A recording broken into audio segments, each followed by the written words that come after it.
I refused to sign a loan for my son-in-law, who had been using my money as an ATM for years. My own daughter, whom I had supported for many years, coldly said, "Then don't expect to stay here long."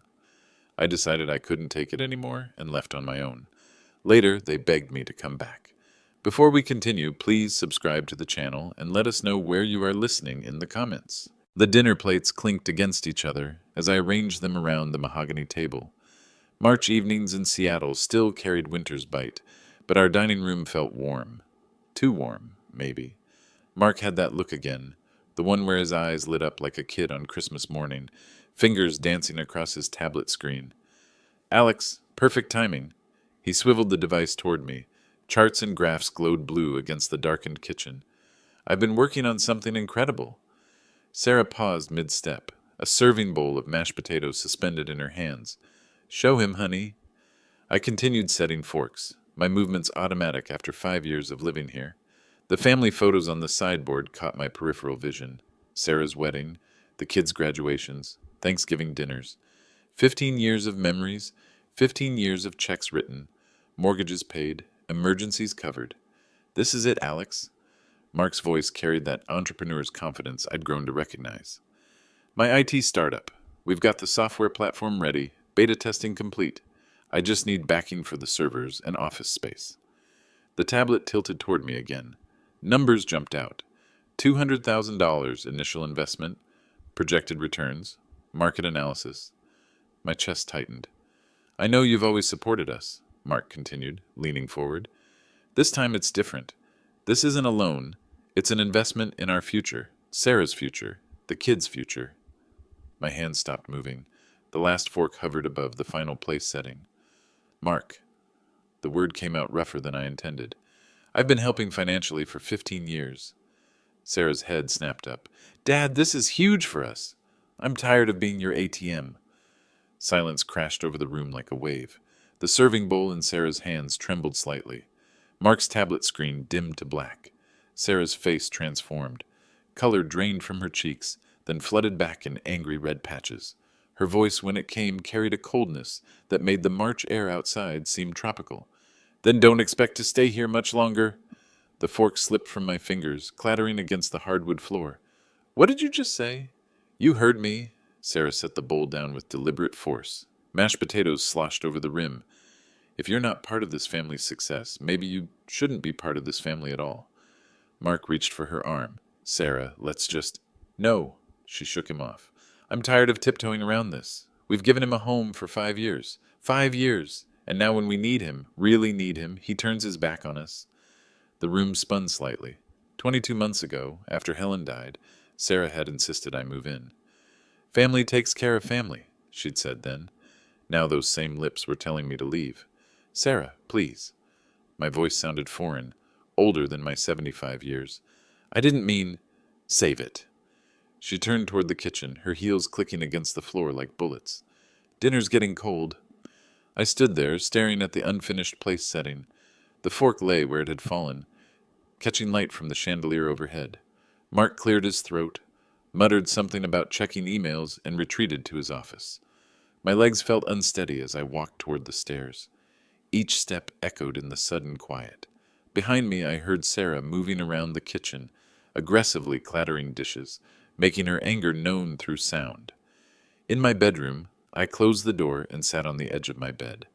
The family photos on my nightstand seemed to mock me now.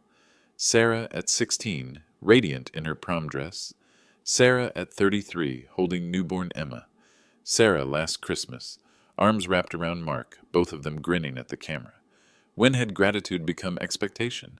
When had my help become entitlement?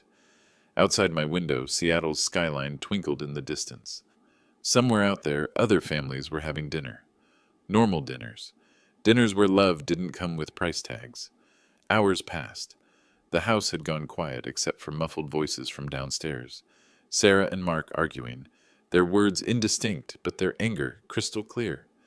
The digital clock on my nightstand showed 9:17 p.m. when I finally moved.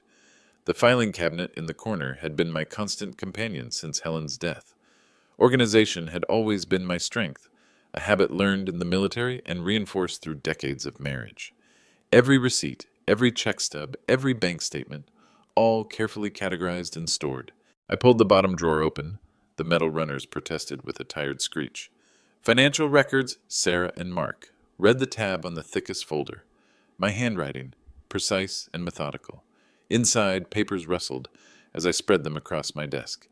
Bank statements, canceled checks, transfer receipts, a paper trail of 15 years' worth of help that had somehow become obligation.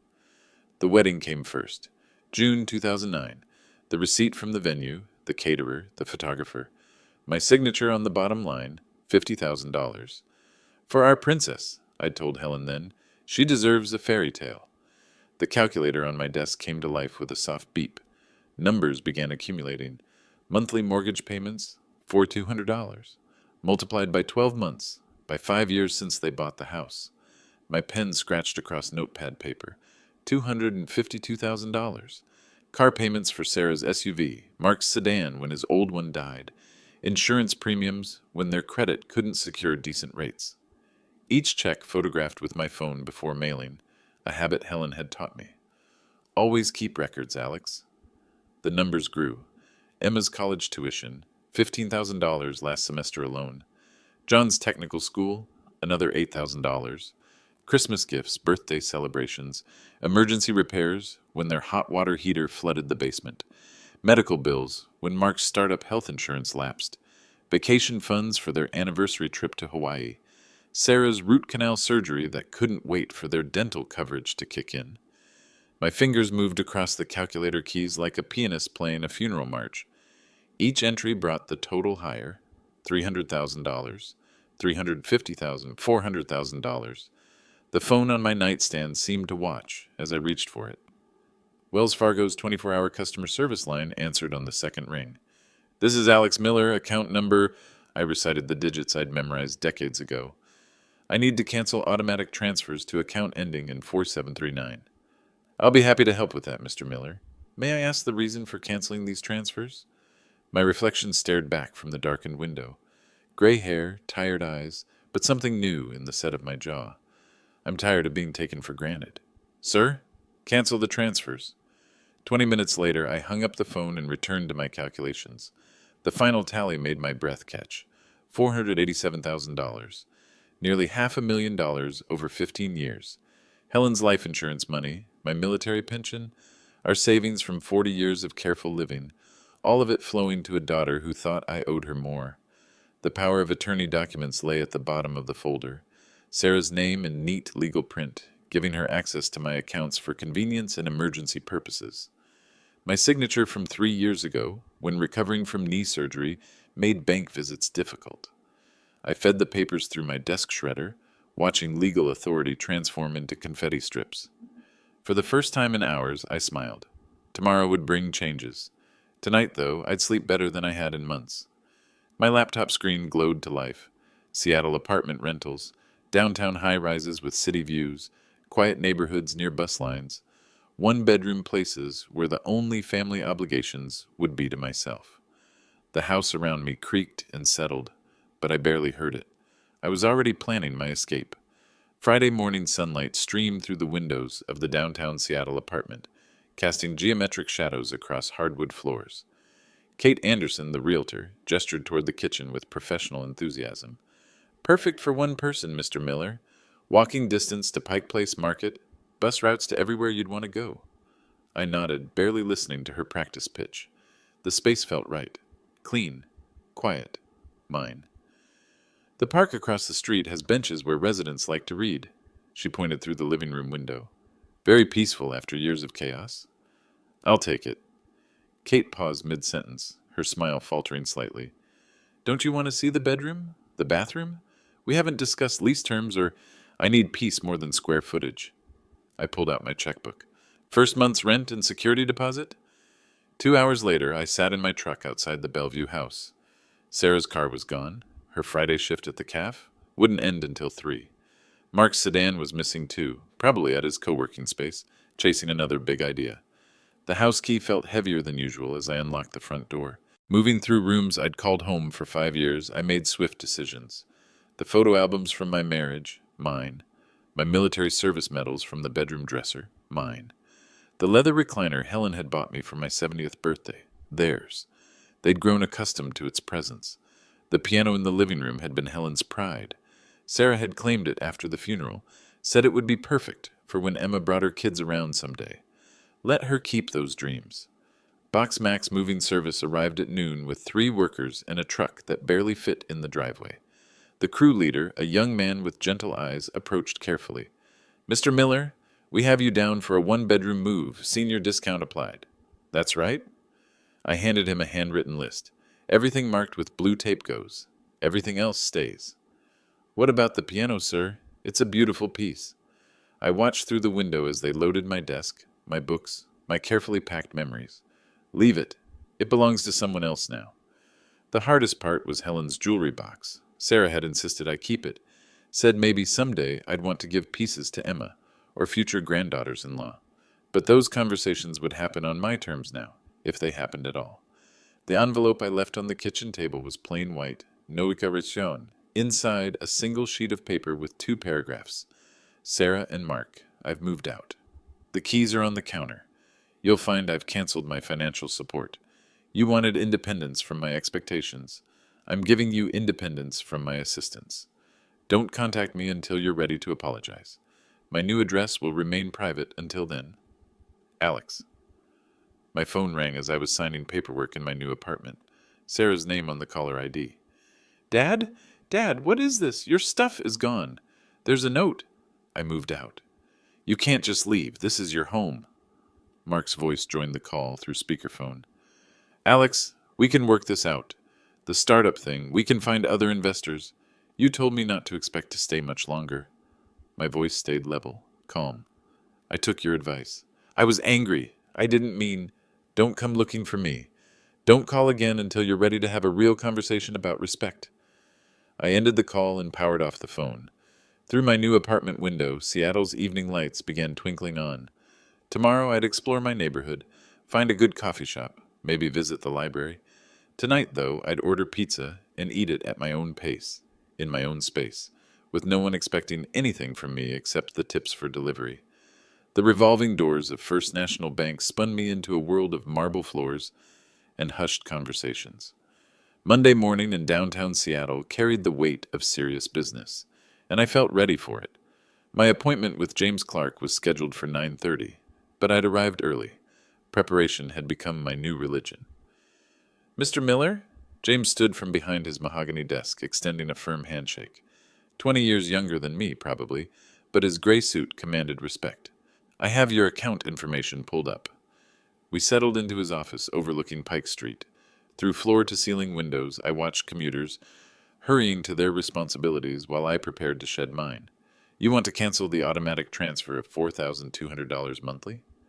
His eyebrows lifted slightly. "That's been running for 5 years without interruption." "Yes." I pulled out the folder I'd organized over the weekend. "And I'd like to review exactly how much has been transferred in total." James typed commands into his computer with practiced efficiency. Numbers cascaded across his monitor.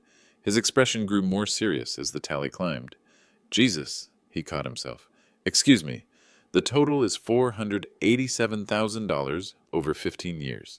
That includes the mortgage payments, but also smaller transfers, emergency funds, tuition payments. Let them pay for their own house." The finality in my voice seemed to surprise him. He printed the statement summary, the pages warm from the laser printer. Each line item represented another piece of my independence I'd traded for family harmony.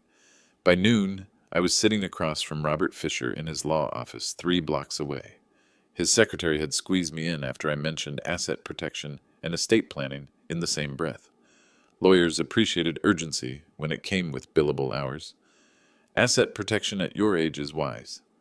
Robert spread documents across his conference table like a general planning battle strategy. "Irrevocable trusts, homestead exemptions, offshore considerations if necessary. I want to protect what's left from any claims my daughter might make." Robert's pen paused above his legal pad. "Family disputes can get complicated. The best defense is proper structure before problems arise." We spent 2 hours crafting barriers around my remaining nest egg. Nevada Asset Protection Trusts, beneficiary designations, executor appointments. Emma's name appeared throughout the paperwork as primary beneficiary. She'd always been honest with me, never demanding, never manipulating. Emma gets everything through the trust, Robert explained as I signed document after document. Your daughter has no legal claim to these assets once the trust is established. The notary public arrived at 3 o'clock, a stern woman who verified signatures with military precision. Each stamp felt like another lock clicking into place. My financial fortress was becoming impregnable. Walking back to my apartment, I carried a leather portfolio filled with certified copies. The weight of it felt lighter than the mortgage payments I'd been shouldering for years. My phone buzzed as I climbed the stairs to my unit. Text message from an unknown number. Dad, it's Mark. We need to talk. Coming by tonight at 7. I deleted the message without replying. Let him come. I had legal documents now and something more valuable. The knowledge that I could say no without consequences that mattered.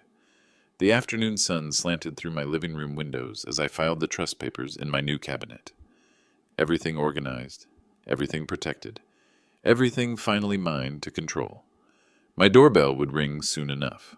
7 o'clock arrived with mathematical precision, followed by the chime of my doorbell. Through the peephole, Mark's face appeared distorted but recognizable, his expression carefully arranged into apologetic lines. A bouquet of yellow roses occupied his left hand, store-bought peace offering. Alex, he stepped inside without invitation, scanning my sparse apartment with poorly concealed disappointment.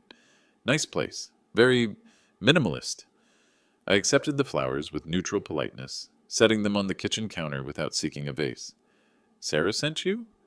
She was upset after what happened Wednesday. Mark settled onto my second-hand couch uninvited, crossing his legs with practiced confidence. You know how emotional she gets. She didn't mean what she said about you leaving. Sit down, Mark. I chose the armchair opposite him, maintaining distance. When did you last remember my birthday? His smile faltered. What? My birthday. When did you last remember it without Sarah reminding you? Mark's hands gestured vaguely, entrepreneur energy-seeking direction. That's not really... We're talking about important family matters here. February 14th. I leaned back, watching his face process the information. Same day as Valentine's Day. Hard to forget, you'd think, but you have, for 12 years running. Alex, that's different. We're discussing the family's financial future. I stood, moving to the kitchen window that overlooked the street. Mark's BMW sat parked illegally in a loading zone, hazard lights blinking like an emergency that existed only in his mind.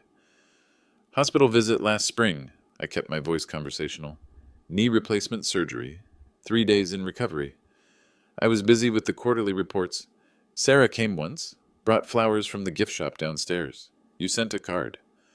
Mark shifted forward, his tone growing sharper. What does this have to do with my business proposal? I'm offering you an investment opportunity, not asking for charity. $200,000 to someone who forgets my existence unless he needs money. I turned from the window. That's not investment, Mark. That's delusion. His careful composure cracked. Fine. You want honesty? Sarah and I have been carrying this family for years, hosting dinners, managing your social life, giving you purpose after Helen died. You owe us. My purpose now is peace without your constant demands. Mark stood abruptly, pacing to my small dining table and back.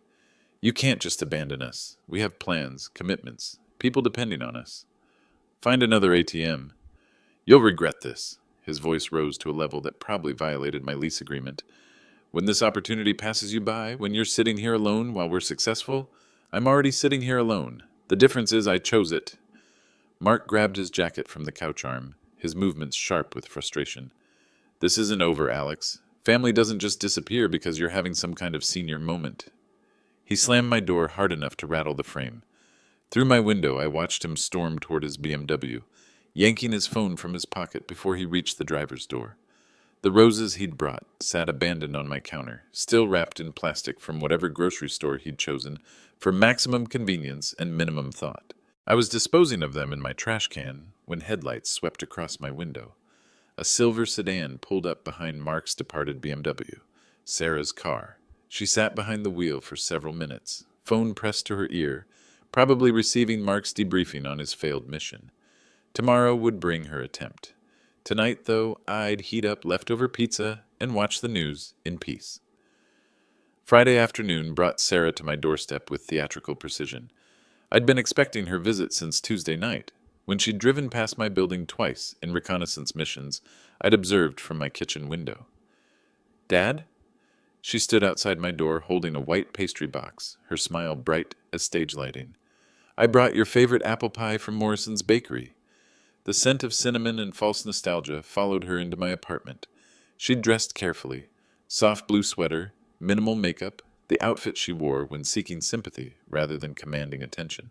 Just like Mom used to make, she continued, placing the box ceremoniously on my counter. Remember how she'd bake one every Sunday after church? I remembered Helen burning more pies than she successfully completed, but saying so would derail Sarah's prepared script. Coffee? That would be lovely. We moved through the motions of domestic normalcy, measuring grounds, filling the machine, arranging plates we both knew would remain unused. Sarah perched on my couch with studied casualness, her purse positioned for easy access to tissues. I've been thinking about when you taught me to ride my bicycle. Her voice carried wistful undertones. You ran alongside me for 3 blocks, even though your back was bothering you. That was 40 years ago. You were always there for me. School plays, graduation, my wedding day. Her eyes glistened on cue. You've been the most supportive father any girl could ask for. The coffee machine finished brewing with mechanical indifference. I filled 2 cups, adding cream to hers the way she'd preferred since childhood, muscle memory from decades of caretaking. When did you last visit me in the hospital after my surgery? Sarah's performance paused. Dad, I was overwhelmed with work. The kids were having problems. Mark came once. You sent flowers. That's not fair. You know how busy things get. Emma drove up from Tacoma twice that week. I settled into my armchair, maintaining eye contact. John called every day to check on me. Sarah's lower lip trembled with practiced vulnerability. Are you punishing me for being human? For having responsibilities? I'm choosing independence over obligation. The tears started then, genuine enough despite their convenient timing. We'll lose the house without your help. The children will be homeless. Mark's business opportunity could save us, but only if we act quickly. Maybe it's time to find full-time work instead of part-time? Her crying stopped abruptly, replaced by sharp indignation. I work plenty. Managing a household, supporting Mark's career, raising children. Emma's 20. John's 22. What children need raising? You've become cruel. Sarah reached for her purse, retrieving tissues with mechanical precision. Mom would be heartbroken seeing what you've become. This isn't the father who raised me. The father who raised you is tired of being your financial safety net. She stood with wounded dignity, leaving the unopened pie box on my counter like evidence of my heartlessness. Fine, but when you're sitting here alone, wondering why your family doesn't visit anymore, remember this conversation. After she left, I opened the pastry box. The pie looked perfect. Golden crust, decorative vents, professional presentation, store-bought sentiment in a homemade disguise. My phone chimed with a text message 20 minutes later. John's name on the screen. Grandpa, can I come see you Sunday? Mom and Dad are acting weird. I smiled, typing back, Yes, bring your appetite. At least one family member seemed interested in conversation rather than commerce. Sunday afternoon brought John to my door with the casual confidence of someone who'd never been told no. He still had the key I'd given him years ago, but chose to knock, a small courtesy that surprised me. Hey, Grandpa. He slouched through my doorway, surveying my apartment with barely concealed disappointment. Mom said you moved somewhere tiny. His jeans hung low, work boots untied, flannel shirt wrinkled from sleeping in it. 22 years old and still dressing like a teenager who'd given up trying. Coffee? I moved toward the kitchen, needing activity to process his presence. Sure. John flopped onto my couch without invitation, legs sprawling across cushions I'd arranged carefully that morning. Nice place, I guess. Very clean. The coffee maker gurgled to life while I studied his reflection in the kitchen window. Same stubborn jawline as his mother, same restless energy as his father, but Helen's eyes, gentle brown with flecks of gold. So, Grandpa, I need a favor. His voice carried the practiced casualness of someone who'd rehearsed this conversation. $3,000. Credit card situation got a little out of hand. I poured 2 cups, adding cream to his the way Helen used to. When are you planning to pay it back? You don't have a job. I'll find work soon. Maybe something with cars. You know I'm good with engines. Frank Patterson's looking for a mechanic's assistant. I retrieved the business card from my wallet, where it had waited 3 weeks for this moment. $15 an hour, full benefits after 90 days. John's face scrunched into familiar patterns of resistance. Grandpa, I don't want to work for some random guy. I need quick cash to clear my debt. Then I'll figure out long-term stuff. The debt accumulated how? Just normal things. Gas, food, clothes. Sometimes I helped friends out. Bars? Video games? Concert tickets? His posture shifted, shoulders hunching defensively. You've become cheap. You always used to help before. Remember when I needed money for technical school? I remember paying $8,000 for welding certification you never completed. John stood abruptly, pacing to my window and back. That's different. I had other opportunities come up. Like what? Sleeping until noon? Playing online games until 3 a.m.? You don't understand how hard it is for my generation. Everything costs more. Jobs pay nothing. This is for your benefit. I held out Frank's card. Real skills, steady income, pride and accomplishment. He slapped the card away, sending it fluttering to my kitchen floor. I don't need lectures about pride. I need $3,000. No. The word hung between us like a door slamming shut. John stared at me with an expression I'd never seen before. Genuine shock that his grandfather might refuse him anything. Fine. He stomped toward my door, turning back with wounded fury. Don't expect me to visit anymore. Don't expect me to care when you're old and lonely. I'm already old, John, and I'm learning to prefer lonely over used. He slammed the door hard enough to rattle my neighbor's wind chimes. Through my window, I watched him stomp down the sidewalk, phone already pressed to his ear, probably calling Sarah to report his failed mission. My phone rang before John disappeared around the corner. Emma's name on the display. I stared at the screen, finger hovering over the answer button, wondering what crisis would unfold next. Grandpa? Emma's voice carried exhaustion that seemed too heavy for 20 years. I'm glad you picked up. It's chaos at home. Mom's screaming that everything's your fault. I settled into my armchair, watching John's distant figure disappear around the corner. What does Mark say about his wonderful business plan? He sold his BMW yesterday. Says the bank is threatening to take the house if they miss another mortgage payment. The satisfaction that bloomed in my chest felt warm and justified. 15 years of automatic transfers, and they couldn't last 2 weeks without my support. Maybe it's time for them to grow up, Emma. Mom took extra shifts at the CAF. She's working 60 hours a week, coming home exhausted and angry. They're fighting constantly about money. Wednesday morning found me walking through Myrtle Edwards Park, cell phone buzzing with ignored calls from Sarah. The March sunshine felt warmer than it had in months. Or maybe freedom simply changed how weather felt against my skin. My routine had become blissfully predictable. Coffee at 7, newspaper until 8, park walk by 9:30. No family emergencies interrupting breakfast. No guilt-laden phone calls during my afternoon reading time. The homeless man who fed pigeons near the sculpture garden nodded as I passed. We'd developed an unspoken understanding. 2 men who'd chosen solitude over complicated relationships. You look happier these days, he observed, scattering breadcrumbs to a growing crowd of birds. Learning to live for myself. Smart man, family can drain you dry if you let them. At home, 17 text messages waited on my phone. Sarah's desperation escalating through the day. Dad, please call, we can work this out. The bank wants $8,400 immediately or they start foreclosure. Mark's applying for loans, but his credit is terrible. I'm working double shifts. My feet are bleeding. The neighbors are talking about us. It's humiliating. You're destroying our family over money. Please, just this once, help us catch up. I deleted them without responding, then checked my bank balance online. My accounts showed healthy numbers, protected by legal documents Sarah couldn't touch. Robert Fisher had built an impressive fortress around my remaining assets. Emma called again at dinner time while I was enjoying leftover soup, a luxury I'd forgotten, eating meals that stayed warm until I finished them. Mom collapsed at work today. Exhaustion, they said. She's okay, but Emma's voice cracked. Grandpa, I understand why you're angry, but seeing her like this, your mother chose this path, Emma. I offered reasonable boundaries. She chose manipulation instead. John came by today asking for money for rent. Mom screamed at him for 30 minutes about responsibility. Good. Maybe she's learning. Through my kitchen window, downtown Seattle sparkled with evening lights. Somewhere out there, my daughter was working herself to exhaustion, trying to maintain a lifestyle my money had made possible. My son-in-law was discovering that charm couldn't pay mortgages. My grandson was facing consequences for the first time in his adult life. I should have felt guilty.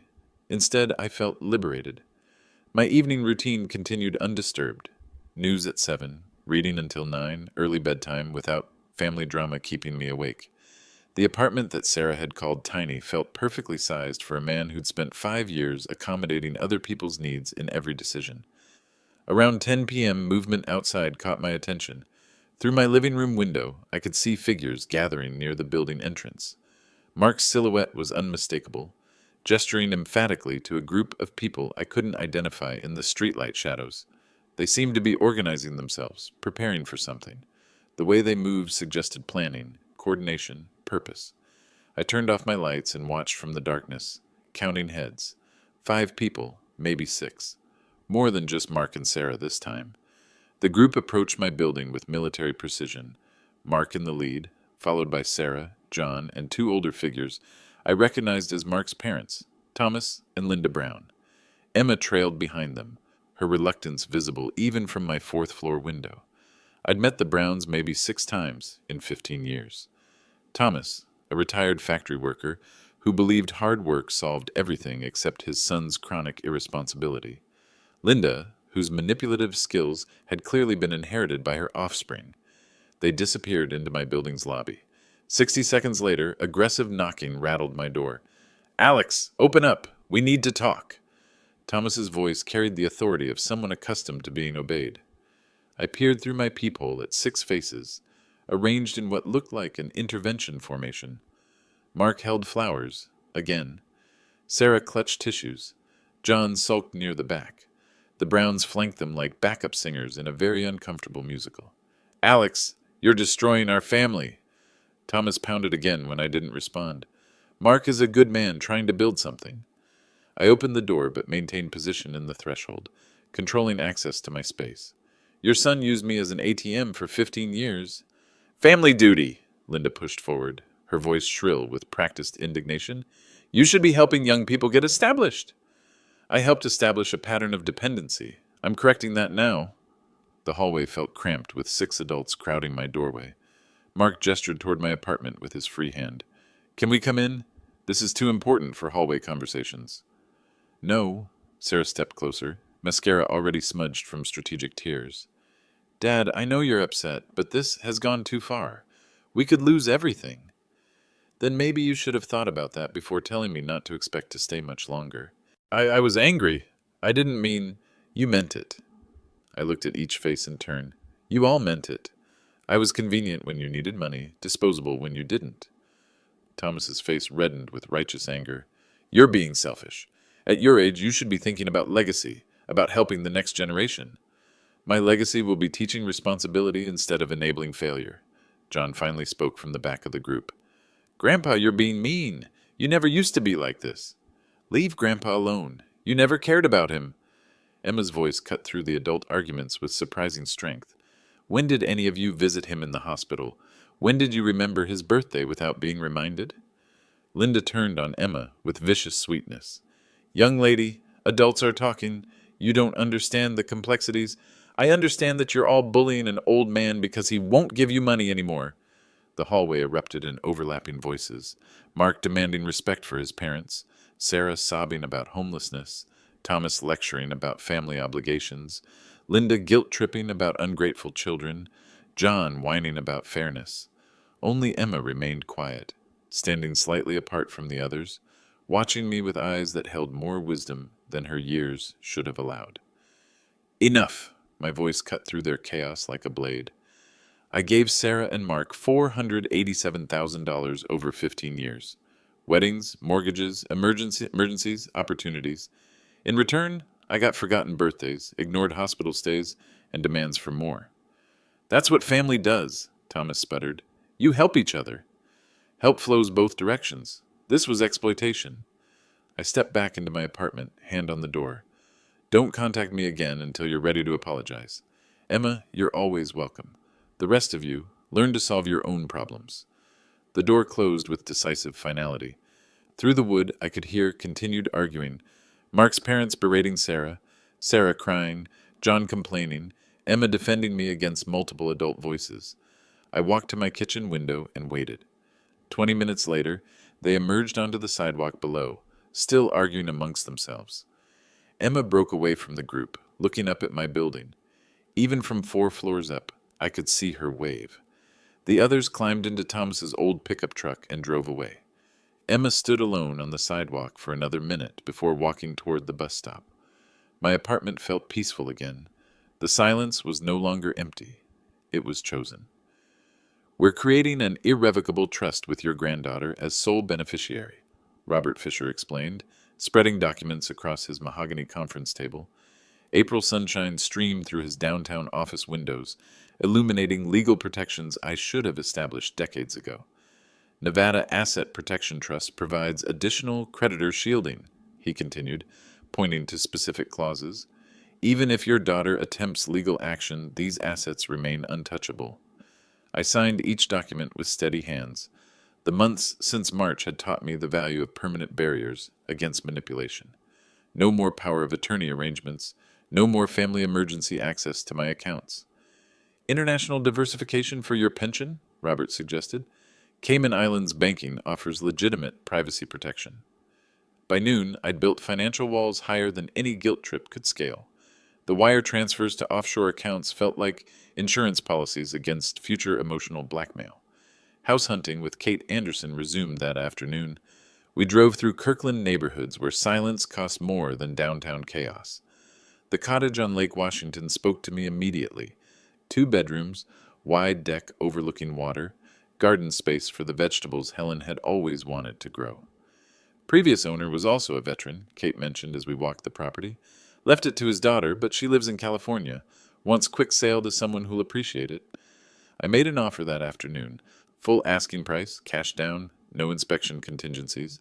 The seller accepted within hours. Evening brought me to the Bothell Veterans Center for their weekly community dinner. Retirement had given me time for activities I'd neglected during my ATM years. The conversations flowed easily among men who understood service, sacrifice, and starting over. You look happier these days, Alex, commented Frank Patterson, whose garage job John had refused. Family situation resolved? I resolved myself out of it. Smart man. Family can bleed you dry if you're not careful. Mary Johnson was serving dessert when our eyes met across the dining room. Elegant silver hair, warm brown eyes behind tasteful glasses, the kind of smile that suggested wisdom earned through experience, rather than naivety preserved through luck. Haven't seen you here before, she said, offering apple pie from a tray of homemade desserts. Recently started attending. Alex Miller. Mary Johnson. I volunteer here twice a week. Lost my husband 5 years ago. Heart attack.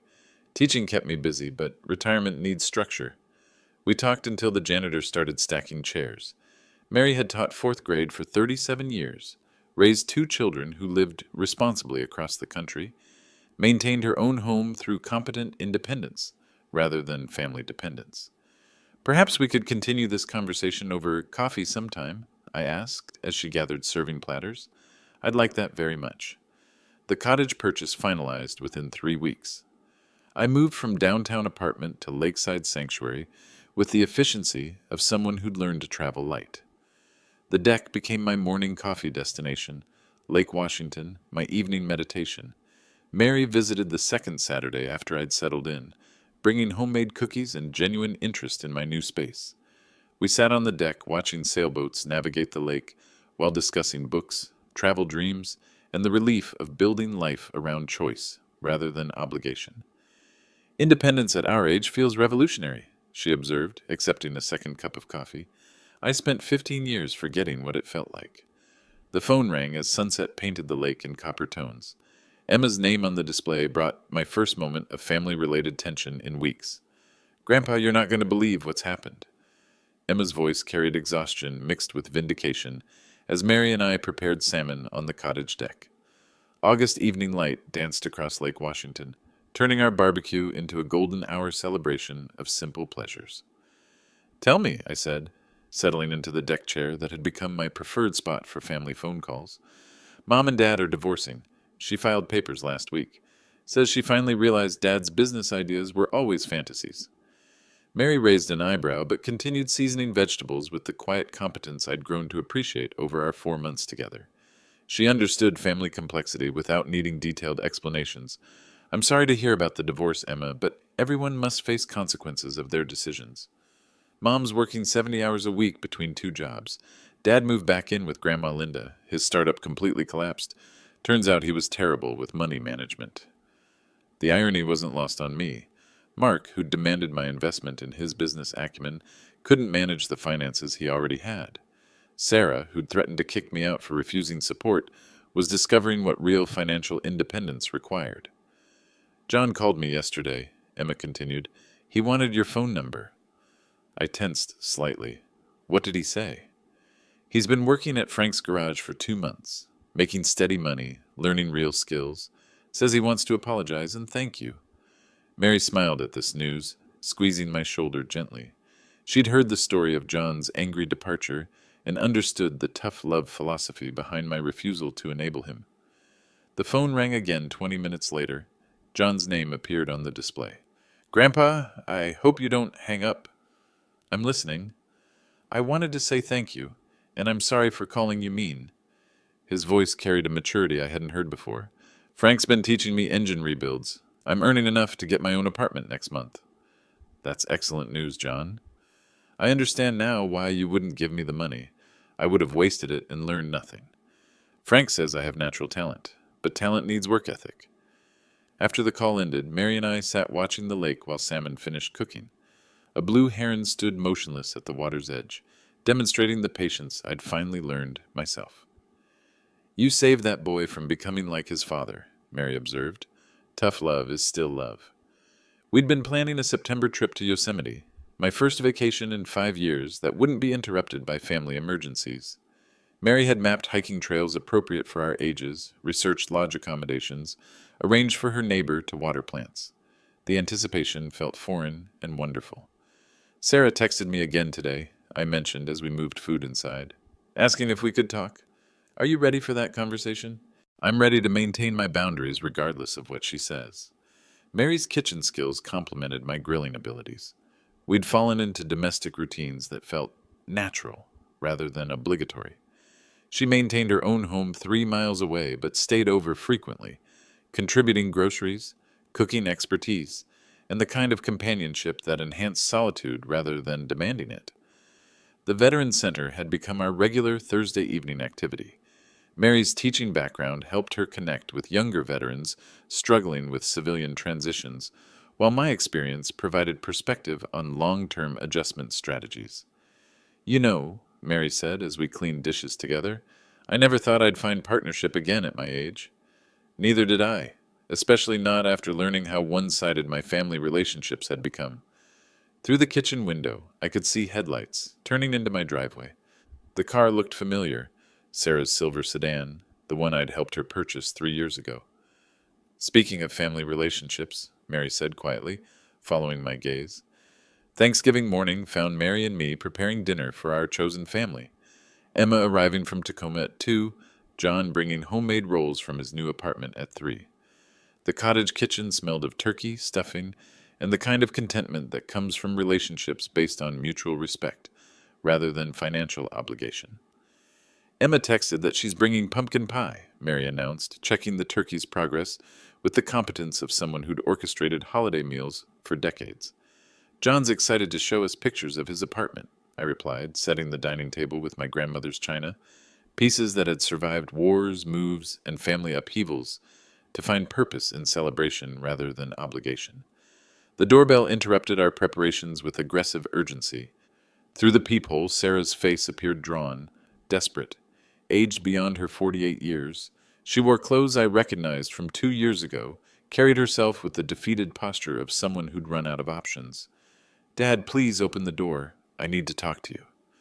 Mary appeared beside me, offering silent support without interfering. 4 months of partnership had taught us to handle crises together while respecting each other's family boundaries. I opened the door but remained in the threshold. Hello, Sarah. Dad, I lost the apartment. Landlord evicted me last week. I'm staying at a motel, but I can't afford it much longer. Her voice carried desperation I'd never heard before, the sound of someone discovering that pride couldn't pay rent, that manipulation couldn't substitute for stability. I'm sorry to hear about your housing situation. Please, one last time, help me. Just enough for first month's rent and security deposit. $5,000. I promise I'll pay it back. I love you, Sarah, but help without responsibility won't save you. She pushed past me into the cottage living room, surveying the comfortable furniture, the lake view, the evidence of financial security she'd once taken for granted. This is what you chose over your own daughter? A nice house while I'm homeless? I chose self-respect over enabling destructive patterns. Mary stepped forward with quiet authority. Sarah, your father has tried helping for 15 years. Perhaps it's time to try helping yourself. Who are you to judge our family? Sarah's voice rose to the level that had once intimidated me into compliance. I'm someone who learned independence after my husband died. Your father is teaching you the same lesson. Dad, this is cruel. Mom wouldn't approve of this treatment. The mention of Helen hit like a physical blow, but I'd prepared for this manipulation. Your mother would want you to be strong, independent, capable of supporting yourself. She would be heartbroken seeing what dependency had done to you. Sarah collapsed into tears, genuine this time, not performed for effect. I don't know how to do this alone. I've never had to. You're 48 years old, Sarah. It's time to learn. Emma arrived as Sarah was leaving, the two passing in the driveway with barely acknowledged recognition. Emma entered carrying pumpkin pie and wearing the expression of someone who'd witnessed family drama from a distance. Mom asked me to convince you to help her, Emma said, setting the pie on the kitchen counter. What did you tell her? That you'd already helped more than enough. That maybe losing everything would teach her what working people already know. John arrived an hour later with warm dinner rolls and pictures of his one-bedroom apartment. His face showed the satisfaction of someone earning his own security, his own pride, his own future. Grandpa, I saw Mom leaving as I drove up. She looked upset. Your mother is learning hard lessons about responsibility. Good, Mary said firmly. Real love sometimes requires letting people face consequences. We gathered around the dining table, Alex, Mary, Emma, and John. 4 people who'd chosen to build relationships based on mutual respect rather than financial transaction. The turkey was perfectly cooked, the conversation flowed easily, and the gratitude felt genuine rather than obligatory. My phone rang during dessert. Sarah's name appeared on the display. I looked at the phone, then at Mary, Emma, and John seated around my table. People who valued my presence, not my bank account. People who contributed to conversations rather than demanding solutions to self-created problems. I turned the phone off and set it aside. More pie, anyone? Outside the cottage windows, Lake Washington reflected the sunset in perfect stillness. Inside, chosen family gathered around a table built on foundation stones of respect, independence, and love that enhanced rather than depleted. The silence felt complete. If you liked this story, please like this video, subscribe to the channel, and share your impressions of this story in the comments. To listen to the next story, click on the box on the left. Thank you for watching.